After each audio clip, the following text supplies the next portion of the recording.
When products are on the process of becoming commoditized or they're already in commoditized markets, firms first and foremost try to innovate, which takes a long time.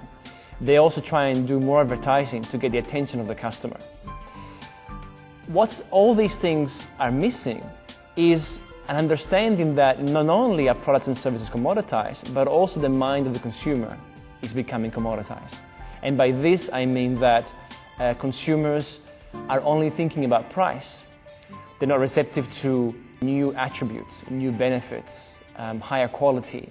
And so oftentimes innovation and advertising fail. In my research, I looked at two separate things. First, what is the price difference that you should set between your product and the competition?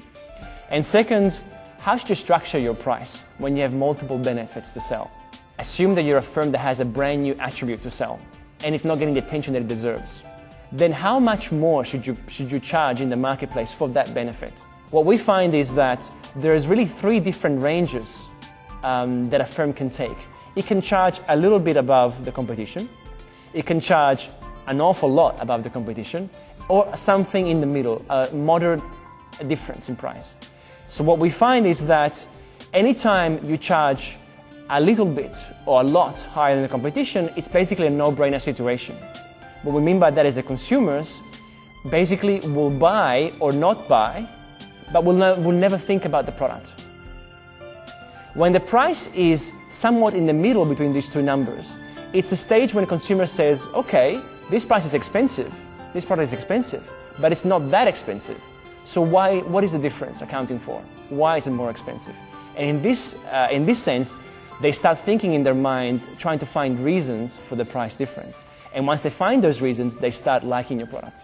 The other piece of research that I've done involves, or the other thing that firms can do is, well, how do we set prices, a price structure, when we have multiple items to sell? So the classical example is Amazon. They sell books on the web, on the internet, and they also have shipping. So they have to charge, or they can charge for shipping and for the book. So the question there is, should we present one single price for the whole transaction, or should we have two separate prices? My research finds that there are two types of attributes in the world. There are those that the consumer really, really wants, the book, and then those that enable a transaction, like the shipping. You have to have shipping, but you don't necessarily want shipping. And those attributes which appear to be so unimportant and so small, when a price is put on them, become very, very important. All the attention goes onto those attributes.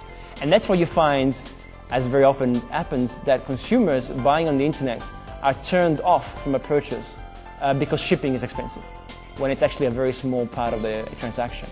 So again, decide how to price, either one all-inclusive price or a partitioned price, depending on where you want attention to go.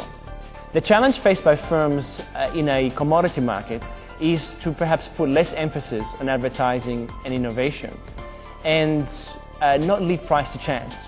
How do we get our customers to be excited and attracted to our products again? Paradoxically, it's through price.